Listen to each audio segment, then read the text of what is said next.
What's up, everybody? Welcome to Talk Wrestling here on NoDQ.com and, of course, NoDQ's official YouTube channel at NoDQCAW.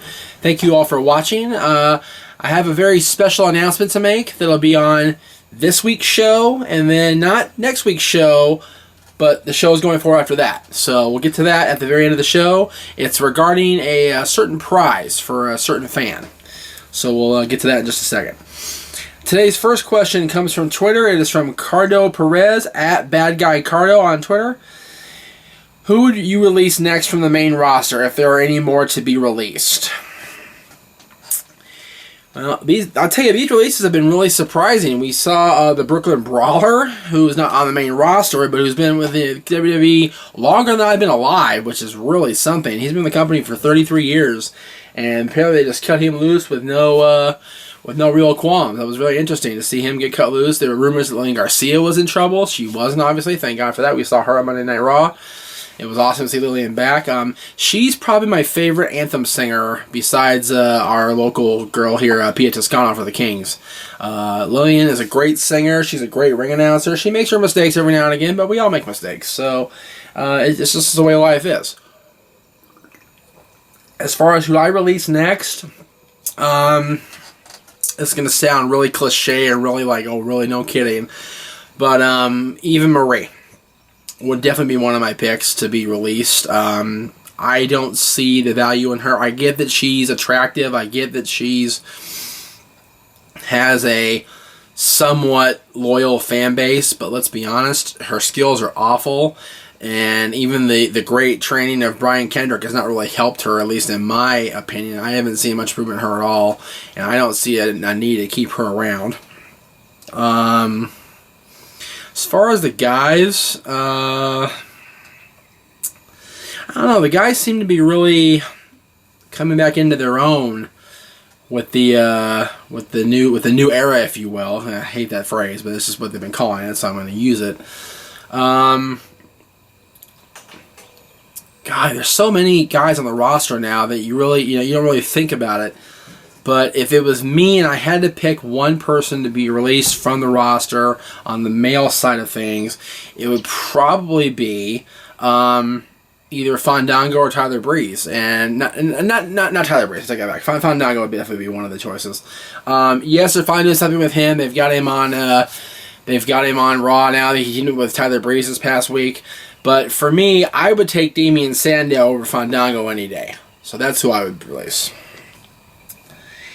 This is from WWE Network 999 at _team_Lesnar on Twitter. What would you do with Brock Lesnar when he returns? Personally, I'd like to see him face Kevin Owens. That would be an interesting battle. I'm not sure if WWE is high enough on Kevin Owens to feed him to Lesnar, or even have Lesnar lose to him. That'd be cool to see Owens get a shot like that against a marquee main event superstar like that and get his time in the sun, maybe for SummerSlam or whatever the case may be. I definitely wouldn't have Brock in the title picture unless they're going to run with him like they did the previous 2 years as champion, because he was a dominant champion when he held the championship in 2014 and 15. But the advent of Seth Rollins changed all that really quickly. Oh, Brock, you know what? I like your idea, Tyler. I think that would be a good that'd be a good storyline to have Kevin Owens, say he's the prize fighter. Well, there's no bigger prize fighter in the WWE than the Beast Incarnate, so it'd be an interesting dichotomy between Owens' promos and Heyman's verbal rhetoric, if you will. This is from Matt, at MattBig123. Are the Young Bucks like London and Kendrick or better? Hashtag just asking.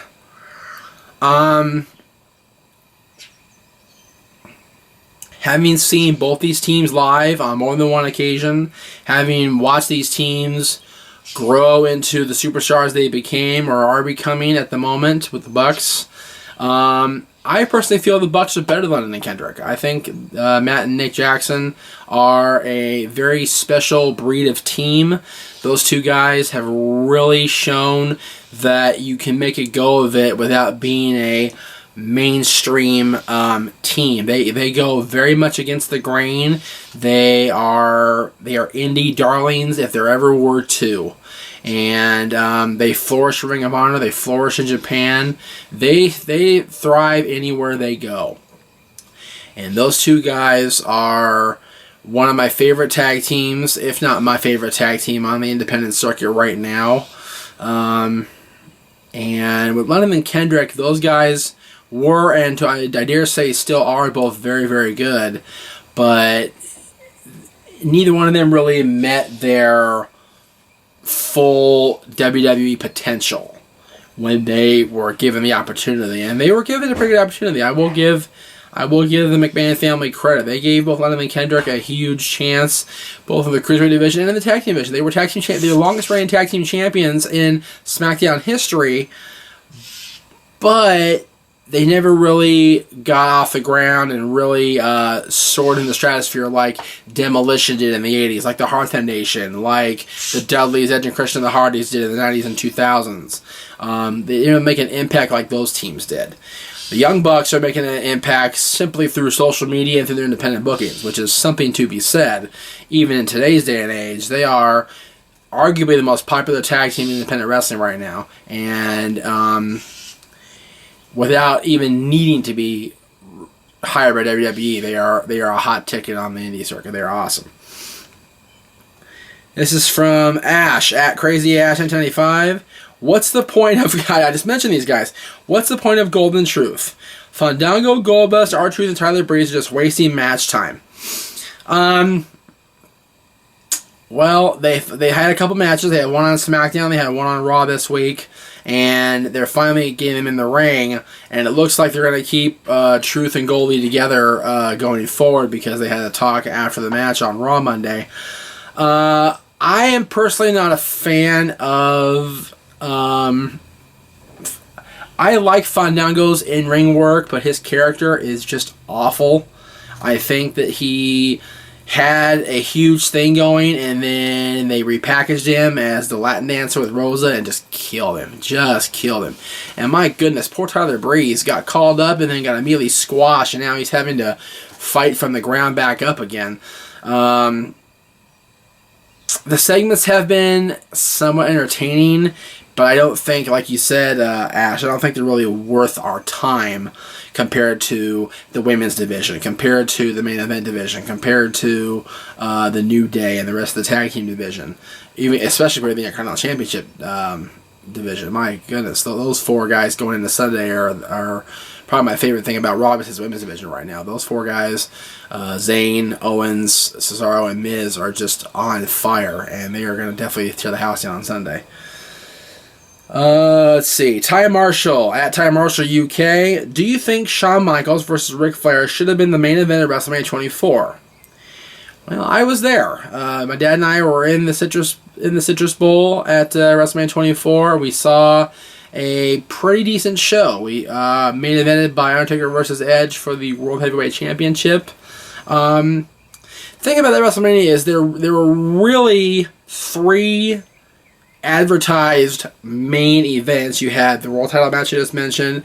You had the WWE Championship triple threat match between Hunter, Orton, and Cena. And you had the boxer versus wrestler match. You had Mayweather versus The Big Show. But really, the match that once I realized it was going to happen, the match that I was at in Orlando to see was Shawn Michaels versus Ric Flair.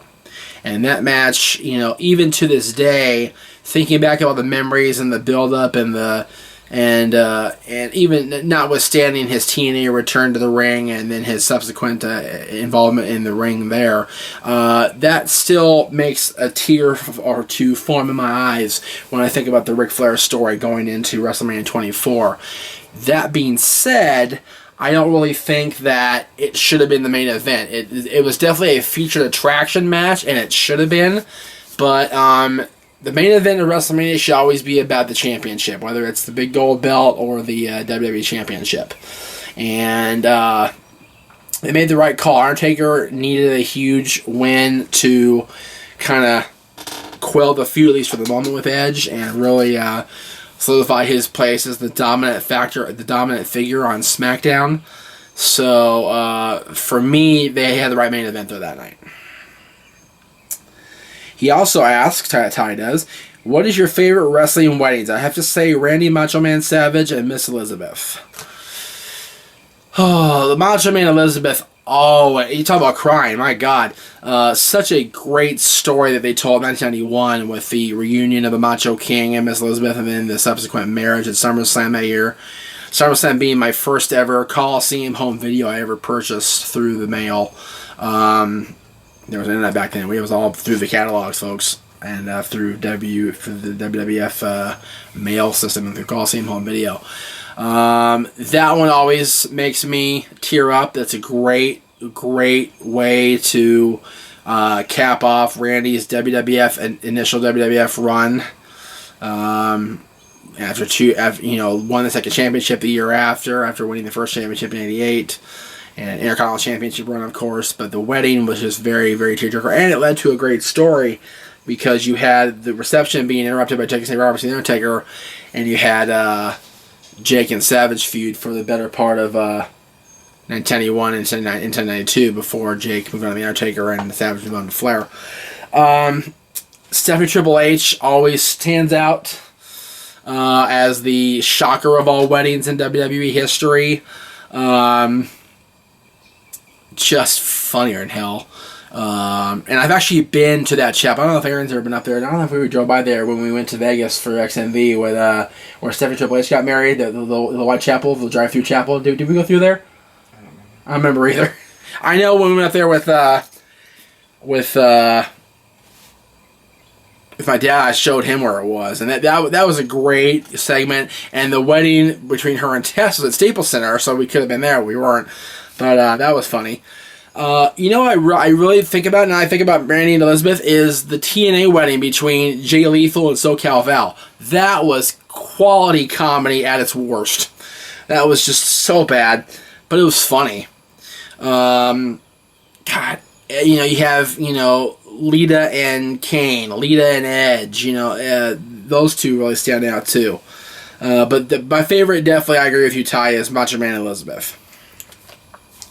This is from Jeremiah Dorset. Do you think Gregory Helms is the greatest cruiserweight champion of all time? Wow. If you're talking about the WWE branding of the Cruiserweight Championship, yes, it is. He is. Gregory Helms is the greatest WWE Cruiserweight Champion of all time.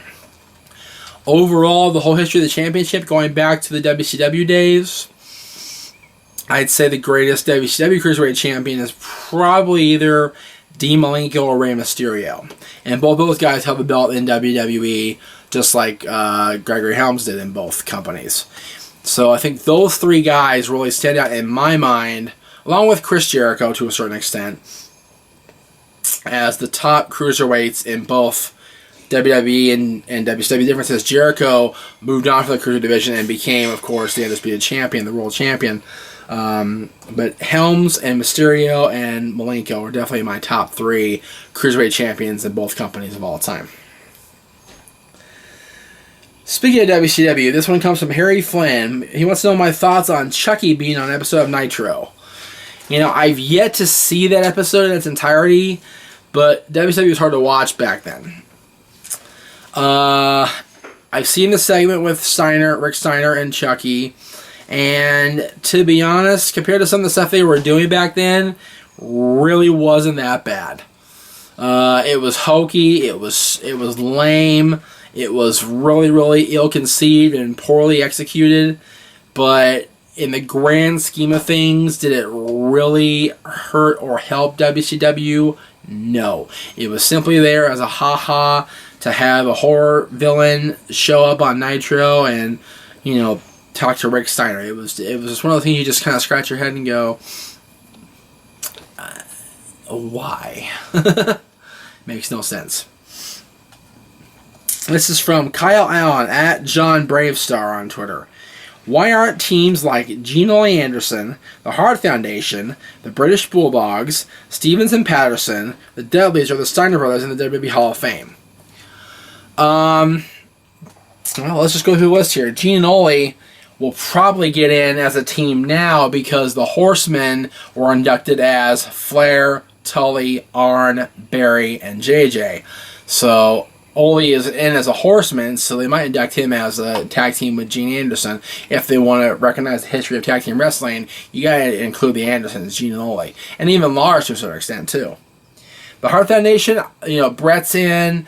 What they will probably do if they ever get the gumption to induct Owen at all is either induct Owen on his own and then induct the whole stable in 1997, or they might just induct Jim on his own and have Brett and Jim be in the Hall of Fame together as singles wrestlers and as tag, because Jim Neidhart's singles career was pretty crappy. But as a tag team, he was one of the best of all time with Brett. So they might put him in with Brett as well, or they might put him in that way Brett's in there with him. The Bulldogs, Dynamite is paralyzed in England, so I don't know if, and he's, from what I understand from Brett's book and other books, he's very bitter about the business. So I'm not sure if it would be feasible to induct him in the Hall of Fame. Davey Boy, you never know, it could happen. Stevens and Patterson. Pat Patterson's in the Hall of Fame. He was one of the early inductees in the 90s when they first had the Hall of Fame. And Ray Stevens definitely deserves it as a singles and as a tag team. Stevens and Bockwinkel as a tag team. Stevens and Patterson as a tag team. Those two tag teams were dominant in the early heyday of wrestling and in the AWA years as well. So those guys deserve it. The Dudleys definitely deserve it. The Dudleys are the best tag team that I ever saw. Best tag team in the modern era besides the Road Warriors. And they definitely deserve it. And the Steiner brothers, I think if Scott wasn't such a hothead and such a troublemaker, they probably inducted them already. Alright, here's my announcement. Let's go with, the last question I had. Kyle Allen at John Bravestar. You, sir, were the best question of the week. So you, sir, get the very first giveaway of the Bill Jaramillo produced No DQ belt. Can you see that? There we go. There it is. Aaron and I have been giving these out at wrestling events the last couple weeks or so now. Aaron took them to Portland. They were a huge hit up there at NXT. By the way, Aaron, awesome you went to NXT. That's awesome. You finally saw an NXT show live. Now start watching on TV, damn it.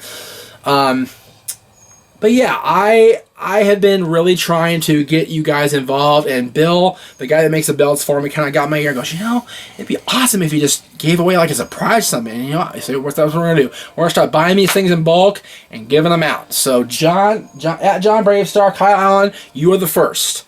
We won't have one next week because, well, I just don't have the time to do it next week. But after that, we'll have them give away, okay?